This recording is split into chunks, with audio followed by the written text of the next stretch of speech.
Hey guys, what's going on? It's Eli, back with another review video, and continuing on, reviewing the Marvel materials and the shows on Disney+, you know the drill.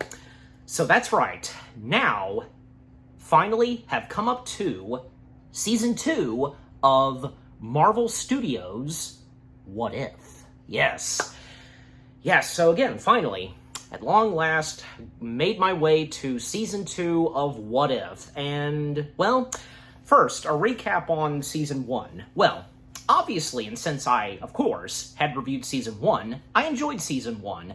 With what Marvel Studios had to offer with this piece of Marvel material of theirs, some animation, and of course Marvel being no stranger to animation whatsoever, but the fact that this comes directly from Marvel Studios, with the MCU and so on. However, because what goes on in What If, different parallels and, universes and so on, and, with the Watcher, one of the main characters whom watches over what goes on in the universe, and of course, with him sometimes doing some storytelling on what is to happen in these events / episodes of What If. And yeah, Season 1, it started off pretty good. It had some pretty good episodes and, the twists and turns for some of these characters in different positions, locations. They would go by different heroes, technically. Yeah, most notably, T'Challa would be taken by the Ravengers, most notably Yondu, there's that. Or, you would have, say, Ultron wielding the Infinity Stones. Or you would have, say, Doctor Strange in a different position, Gamora, of course you know by now, but yeah. Or, Agent Carter becoming, the first Avenger instead of Steve Rogers. But yeah, just overall, I enjoyed Season 1, and of course, with Season 2 and Season 3 having been on their way, and of course they're here now, and now that I've finally started Season 2, yeah, so far, Season 2 is pretty good. Yeah, for me, of course. So yeah, the first 3 episodes, and yes, you read the title, this is part 1 of my review of Season 2. Yeah, it seems to make sense to do this like before, so yeah. But of course, with the green screen backdrop being different, but yeah, anyway, so, the first 3 episodes of Season 2 of What If, they were pretty good. I would say probably, the first 3 that I've watched, I would say probably Episode 2 is my favorite, but until I get there, but yeah, of course we have to start with Episode 1. So, Episode 1 of Season 2, what if Nebula joined the Nova Corps? Yeah, the Nova Corps. I think, Nova Corps, because, sometimes, they're saying the Nova Corps, but, yeah, Nova Corps on Xandar, so, alright, so, as always, of course, read the description / the story with Episode 1, What If Nebula Joined the Nova Corps? In a world where Ronan deposes, Thanos, long before the events of Infinity War, Nebula is recruited to join the Nova Corps. Desperate to escape her father's shadow, she sets out to prove her detective chops. Okay, so, getting into Episode 1 itself. What if Nebula joined the Nova Corps? Yeah, because, well, what happens in this world, Ronan flat out betraying Thanos, taking him down, and, wanting to do what Thanos was going to do, dominate the galaxy, the universe, and everything. And also, having betrayed Nebula, because Nebula, having worked with Ronan in the first movie, her also being the daughter of Thanos, so she was disposed of in outer space until the Nova Corps found her, and most notably, Nova Prime, locating and bringing in Nebula to join with the Nova Corps, and thus, Nebula officially becoming a part of the Nova Corps. And by the way, because, the Watcher, to name some of the cast members of this episode, well, the Watcher, obviously, once again, being voiced by Jeffrey Wright, and Nebula, once again, being played by good old talented Karen Gillan. And Nova Prime, it's a shame that, because it's not Glenn Close. It would have been nice if it was her, but probably she just wasn't available. So, Nova Prime being voiced by Julianne Grossman, if I'm saying her last name right, yeah. And she also voices another character named Arani Rail, if I'm saying that right, but yeah.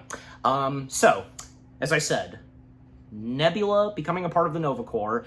5 years passed, and well, with Ronan dominating and taking down the galaxy, making his way to Xandar, and thankfully, the Nova Corps managing to create a big dome/shield to quarantine themselves from the galaxy, and, you know, with Ronan not coming in and destroying their planet, so yeah. And yeah, because 5 years passed, and with that, and, well, at one point, Nebula stumbles upon, when she's, you know, doing her job in the Nova Corps, at one point she stumbles upon the lifeless body of Yondu. Yeah, Yondu making a brief appearance, and Michael Rooker coming back to voice Yondu for really only one line, because when Nebula discovered the body of Yondu, and she played her, you know, a memory, you know, footage that she has in her eye, a hologram, and, you know, apparently because Nebula and Yondu, they have a history, like, they were good friends, and they had a good partnership, and at one point, Nebula discovering Yondu's, arrow, because Yondu was whistling and that recorded footage that Nebula had, and somehow, that whistling brought/lured the arrow. So, what Nebula discovered from the arrow, and with what Yondu was doing on Xandar, Yondu basically discovered the location and coordinates on how to open the shield that's protecting Xandar. And even when, yeah, because Nebula on duty to investigate this further, and when Nova Prime contacts Nebula to have her go under investigation with all this and such. And even when at one point Nebula shares this with someone who runs a casino, which happens to be Howard the Duck. Yeah, of course we, you know, just like in Season 1, we have to have good old Howard the Duck again. You know, and say what you will about Howard the Duck, but I think that how the MCU has been treating Howard the Duck, you know, this variant of Howard the Duck, is not that bad. I've liked what Howard the Duck has turned out to be in the MCU. You know, not to mention, you've got Seth Green voicing Howard the Duck. And yes, yeah, Seth Green, obviously, reprising the voice role of Howard the Duck. So he's running this casino, and two members that work in the casino of Howard's is Korg. He's the bartender, and of course, Korg, once again being voiced by Taika Waititi, and Groot, he's someone like at the gambling part, you know, the rolling the dice and such, yeah. And Groot, not Vin Diesel, but he's been really good at, you know, voicing Groot, Fred Tatasciore. Yeah, so we have them with Howard the Duck at the casino, and Nebula sharing Howard and the others, you know, some information on, you know, the shield and from Yondu's arrow and such, and Korg knowing a few things here and there, and which this would lead to where Nebula has to break out a prisoner on Xandar because he's the only answer to get further in to access the information to the mainframe and so on, like the main core down below in Xandar. And whom it is that she recruits and breaks out of prison is Yon-Rogg. And Yon-Rogg, once again, being played by Jude Law. Yeah, nice to see Jude Law come back to play that character. You know, turned out to be a traitor, of course, later on in Captain Marvel. But anyways, so she recruits him, and them making their way further, even when, like, say, there's water, and they have to swim. And when they make their way to the main core, and Nebula getting some information, downloading and such, and again, this has to do with the shield, you know, protecting Xandar. Well, you know, should have seen this coming, because, yeah, knowing Yon-Rogg, he, of course, flat out betrays Nebula, but it turns out he's working with Nova Prime. They're going to allow Ronan and his forces to come in and destroy Xandar. Good God, because, yeah, who'd have thought we'd see Nova Prime turn out to be a villainous, in Marvel, just in this world, yeah, obviously. But yeah, and so that happens, and even when Nebula at one point manages to fight off and escape an execution, then she's discovered and brought in with the help of Howard, Groot, and Korg, and she's rebuilt, and informing Howard and the others that, yeah, disaster is going to come on Xandar, letting Ronan and his forces come in and destroy everything. Howard, I mean, he's not really sure about this because, if they're really up to this, but even when Nebula points out to Howard that they will take the beer samples, just anything from their casino, that's when Howard steps in and gets out the big guns and such. And as for Nebula, she gets in the Yondu getup, even having the fin. Yeah, so now they're the very own Guardians of the Galaxy, I guess you could say, and, of course, Nebula leading the way, and thus, them taking on Yon-Rogg and Nova Prime, and eventually when somehow, and Nebula actually found out about this earlier, that Nova Prime had betrayed her earlier. She found that out, and she found a way to, of course, the shield does open, but then it closes again, but on Ronan's ship and his forces. So yeah, the shield destroys and kills Ronan and everyone else in his ship. Yeah. So now it comes down to Nova Prime and Yon-Rogg, and yeah, to speed things up some, because them taking on Nova Prime, Nebula going after Nova Prime, while we have Korg, Groot, and Howard taking on Yon-Rogg and the rest of the Nova Corps troops, and eventually, they are defeated. Even though, there was a funny moment/interaction with Korg and Yon-Rogg. But then, when it comes down to Nebula and Nova Prime, because, her attempt to use the arrow on Nova Prime, that doesn't work. But up until when, she's, then Nova Prime is hanging off to the side of the building, and Nebula is wanting to give Nova Prime a chance, to join her, but no. Nova trying to shoot Nebula, but then, of course, Nova Prime, she falls to her death. And after that, the last part of the episode as well, Nebula watching over and protecting all of Xandar. Yes, so she's become the new leader for Xandar, and she will protect it at all costs, and yeah, that's great. Yeah, so episode 1, what if Nebula joined the Nova Corps? That was a good episode. A good way to start off season 2 of What If. Yeah. Okay, so next up, episode 2. What if Peter Quill attacked Earth's mightiest heroes? Description / the story. When Ego and a young Peter Quill threaten Earth in 1988, Howard Stark and Peggy Carter form a team. Okay, so as I said earlier, episode 2 was, so far, one of my favorite episodes of season 2. And yeah, this one was fun, and with what goes down in this episode, and for me, if I know I've probably established this before, as of now, because I'm a sucker for, any random character in the MCU, teaming up and whatever it is that they do. And the What If series is a good example, so yeah. If you get what I'm saying, but yeah. So, what goes down in episode 2? Well, instead of Yondu taking in Quill and not bringing him back to his father after Peter's mother's sad passing,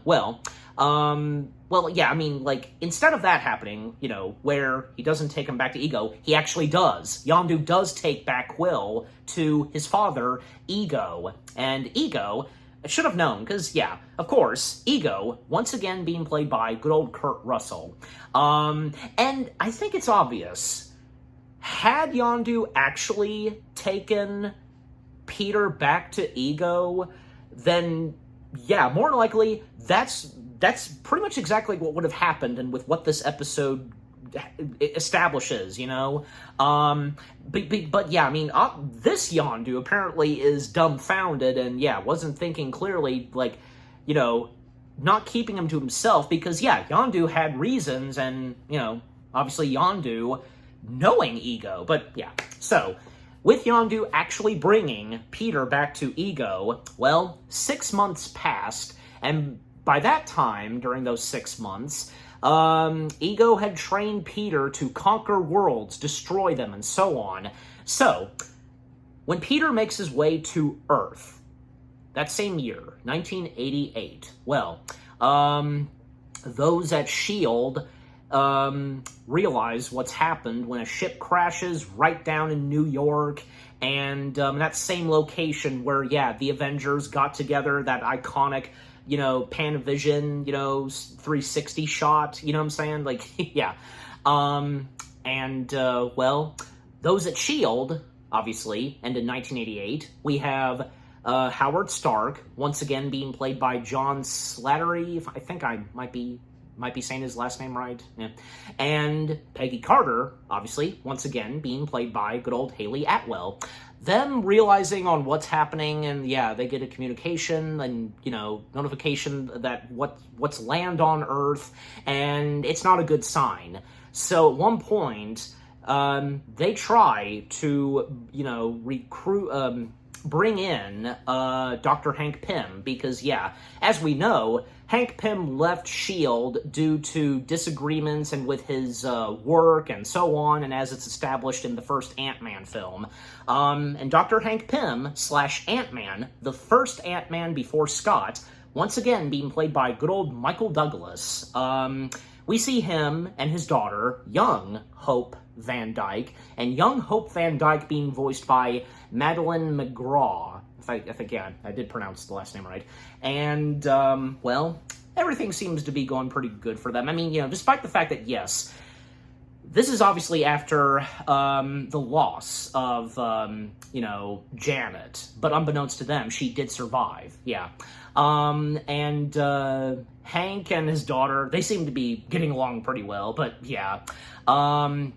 So Hank receiving a phone call, but yeah, he wants no part of it and wants anything to do with Howard until he is convinced, and when, yeah, even Hope points out to her daddy that something on the news that, yeah, like, it's big, and yeah, this convinces Hank that, yeah, he needs to come in, and he brings Hope with him. And thus, Howard and Peggy, they, basically make this team, they group this team, Hank being one of them, but also, they bring in Dr. Bill Foster, aka Goliath, once again being played by Lawrence Fishburne, and yeah, because we know the relationship between Bill and Hank, right? Especially because when we first saw them, most notably Bill, in Ant-Man the Wasp, so yeah. And it's cool, because we see a young Bill Foster. They also bring in King T'Challa / the Black Panther, the first Black Panther before, well, T'Challa, yeah, King T'Chaka, yeah, being voiced by Atanwa Kani. If I am butchering his name some, but you know me sometimes.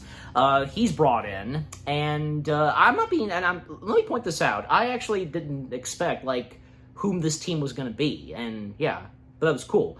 So yeah, from so far, Hank, T'Chaka, and also they bring in Dr. Wendy Lawson / Marvel, being voiced by Carrie Tombazian, if I'm even saying her last name right. And what's her face who played Dr. Wendy Lawson? Yeah, I guess, yeah, she too was unavailable, but Carrie, she did good voicing Wendy. And finally, the last one they bring in is Bucky Barnes, the Winter Soldier. Yes, and he didn't speak at first, but at some point in this episode, he does. And of course, Bucky once again being played by good old Sebastian Stan. So, yeah, Bucky's brought in, and, because where he was at, he was called in to join in and such. And, yeah, and Peggy and Howard, they're not really sure at first, but then, yeah, they realize that it is Bucky. It's Bucky, but it's not the Bucky they know, because it's the Winter Soldier, It's one of those things where Bucky was gone, the Winter Soldier came in, but in the MCU films, and at a certain point, the Bucky that Steve knew and the others knew, like, yeah, he came back at a certain point, you know, just obviously because, yeah, Bucky now going by the Winter Soldier, being controlled by, you know, whom he was working for, you know, most notably Zemo, but yeah, and, you know, Hydra. But anyway, so they're brought in, and thus they have to go to Coney Island to, you know, confront what has arrived on Earth. Like, yeah, Wendy makes her way to Earth to investigate the pod that Peter was in, while T'Chaka, Bill Foster, and Howard, no, I'm sorry, not Howard, Hank, they both start with H. Hank, they make their way to Coney Island to confront Peter, and they think at first that there shouldn't be a problem with Peter. He seems harmless, but no.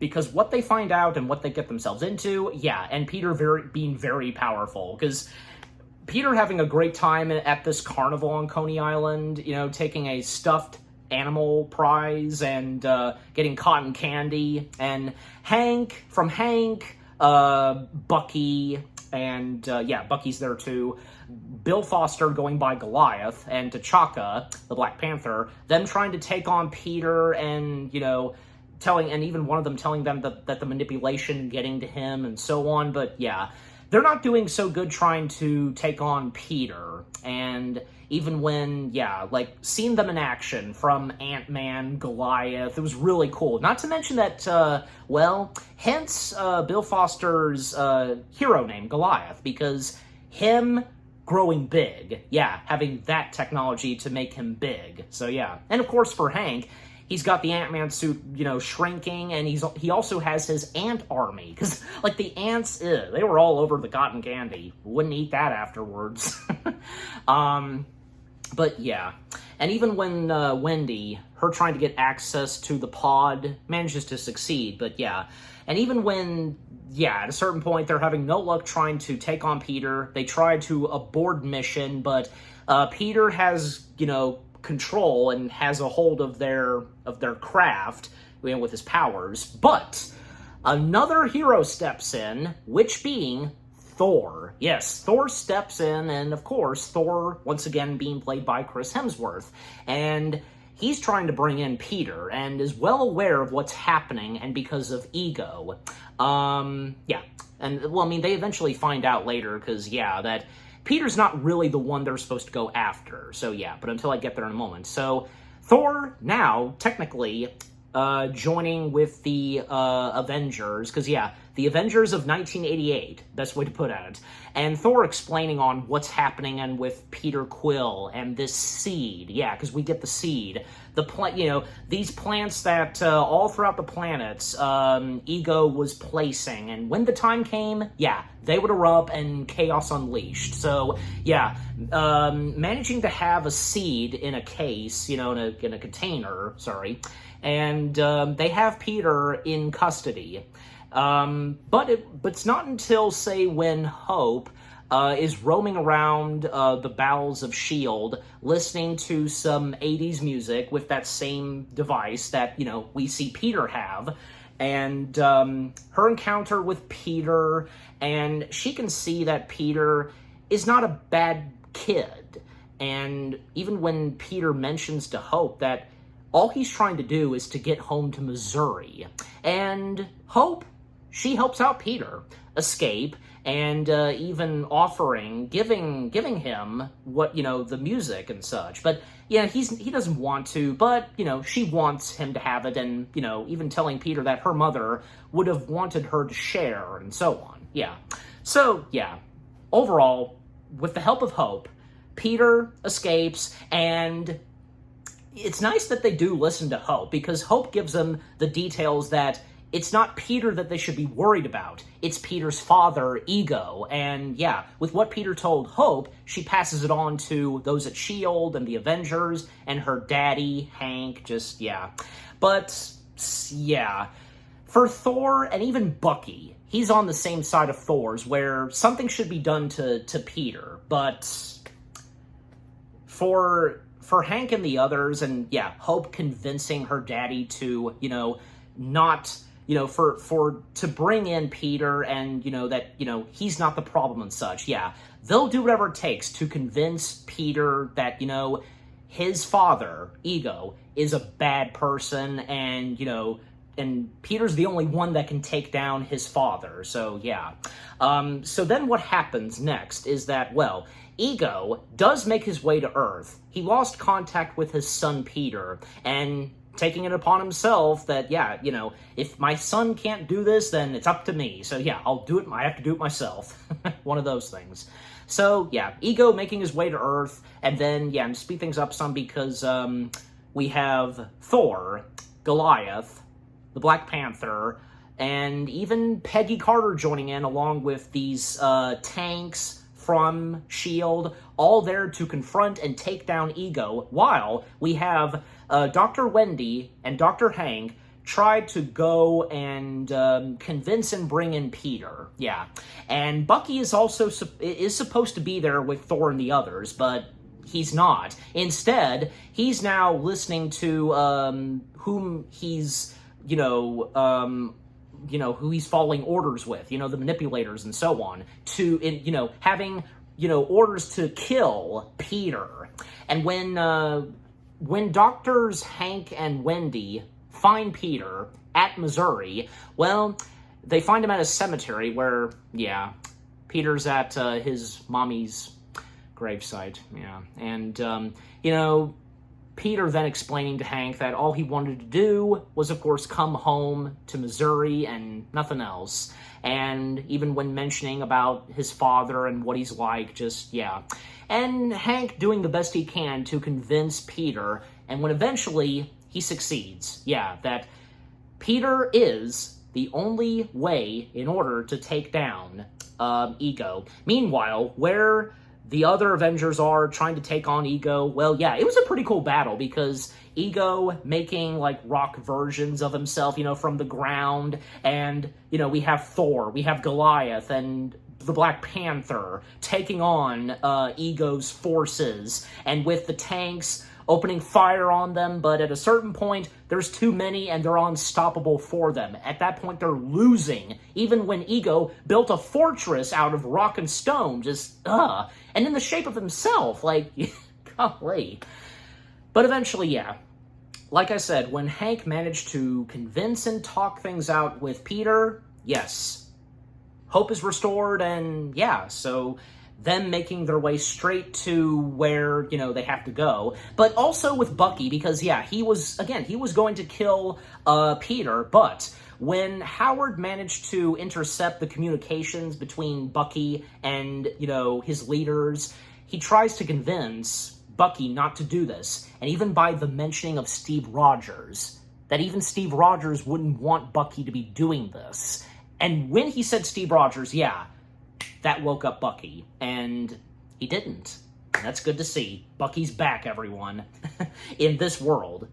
So yeah, what happens next, again, after, manage to talk things out and convince Peter, they make their way to where they are, and with the help of Hank, Peter makes his way to confront his father, Ego, on what he's doing, and yeah. And even when Peter did find out that, he does find out that Ego did kill his mother, and golly, because, yeah, that's another big thing for Peter, and to turn his back on his father, and man, just Ego then saying that somewhere deep down I knew you were a disappointment. Like, jeez Louise. And yeah, with the seed, Peter using his powers to destroy and defeat his father.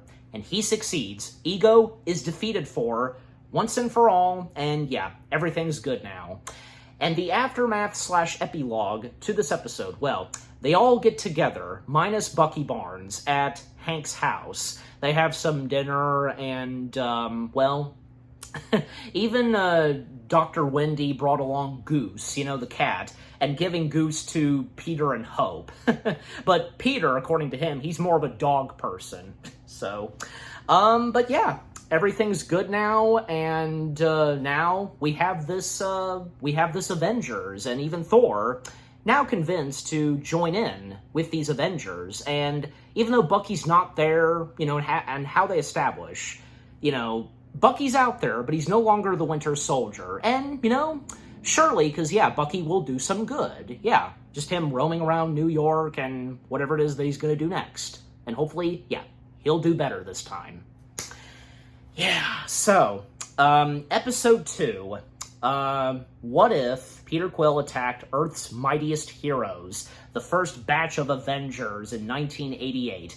That was pretty good. That was a really good episode, and like I said, that was one of my favorites. Also, to name some of the other voice cast members, because Kurt Russell did 2 more voices. He voiced Ego's computer and Ego's army. Yeah, well, obviously, because it's all Ego. And there was also Gene Farber. Yeah, he voiced Karboff and the Russian handler. Yes, those that were in contact with Bucky, but when Howard intercept, the transmission. Yeah. But overall, episode 2, that was a good episode. Yeah, excellent. Okay, now we come to the third and last episode, and for part 1 of my review of Season 2 of What If.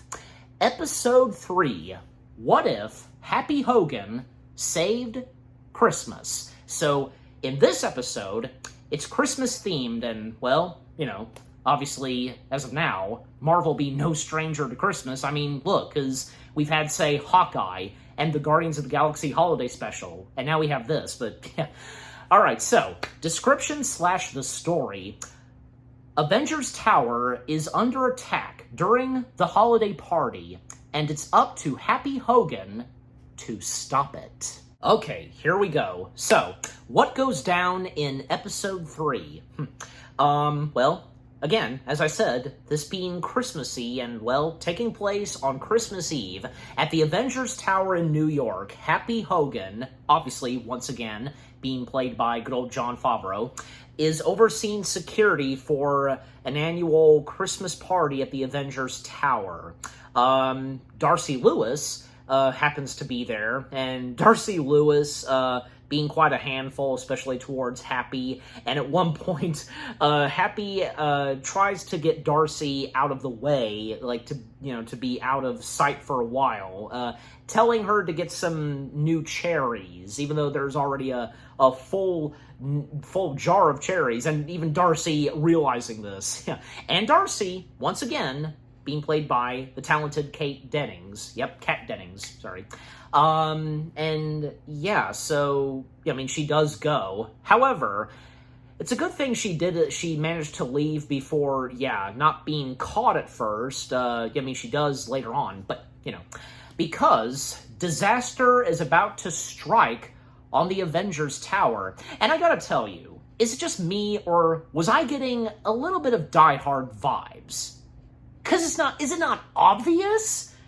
Die Hard, the movie itself, the first one, of course, taking place all entirely in this one tall building around Christmas. Yeah, bad guys taking over this tall building, and only one guy, which, he does so, taking down the bad guys. You get my point, but I'd say so, for this episode, but whom steps in to cause mayhem, and, as the Watcher says, whom stole Christmas, a Grinch reference? Well, it's Justin Hammer. Yeah, Justin Hammer, once again, being played by good old Sam Rockwell. Yeah, great to see him back as Justin Hammer. And what he's planning to do at the Avengers Tower? Well, 2 things. Take Tony's technicians, his technology and such, and his armor, but also taking some of Bruce Banner's blood. Yeah, blood samples, and obviously this has to do with the Hulk.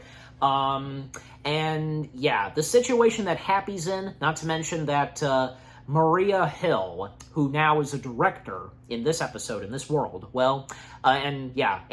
Director Hill, I should say, once again being played by Kobe Smudlers, she happens to be there too, and unfortunately, when she tries to take down Justin, she gets caught too, so it's really up to Happy, because he's making his way through the bowels and, the air ducts of the Avengers Tower, trying to avoid being caught by Justin Hammer and his 2 henchmen.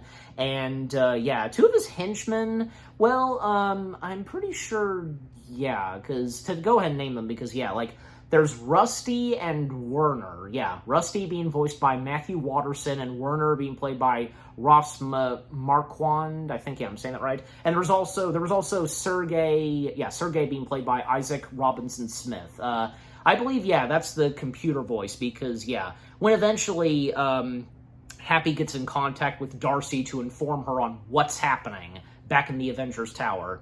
And yeah, at one point, and to speed things up some, because Happy, trying to get the sample of Bruce Banner's DNA, his blood, but he accidentally injects it in himself, and slowly but surely, he would start to transform into a beast, Hawk form, kind of, but, not fully. Because, yeah, like, the way he looks, because he's referred to, when he transforms into that, he's referred to as Happy the Frick Hogan.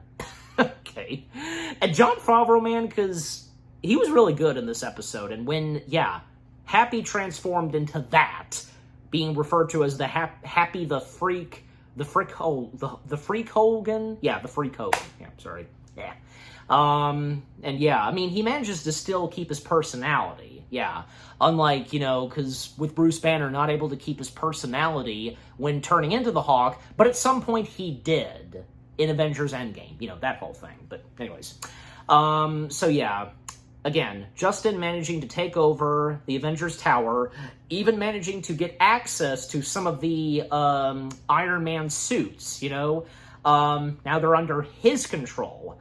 But luckily for Happy, even when he, at one point does get caught and is discovered, even when, Happy, yeah, as I said, Happy did contact Darcy to let her know what's happening and to tell her to get a new AI to reboot the computer systems of the Avengers Tower, and also not to mention that they're not able to get in contact with the Avengers, like they're not able to assemble them because all the Avengers as of right now are busy and they're unable to activate Jarvis because he's been turned off for now for some repairs and such.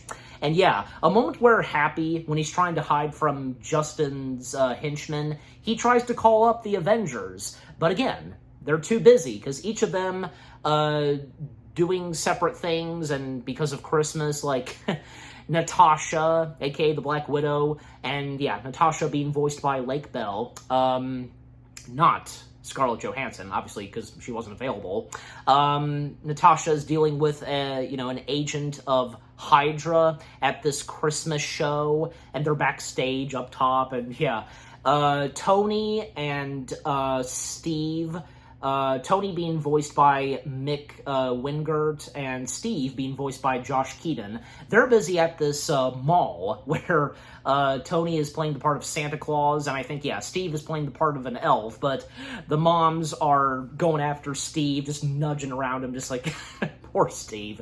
But I mean, who can blame those ladies? But yeah, so they're unable to, take time to know, like, what's going on and to take Happy's call.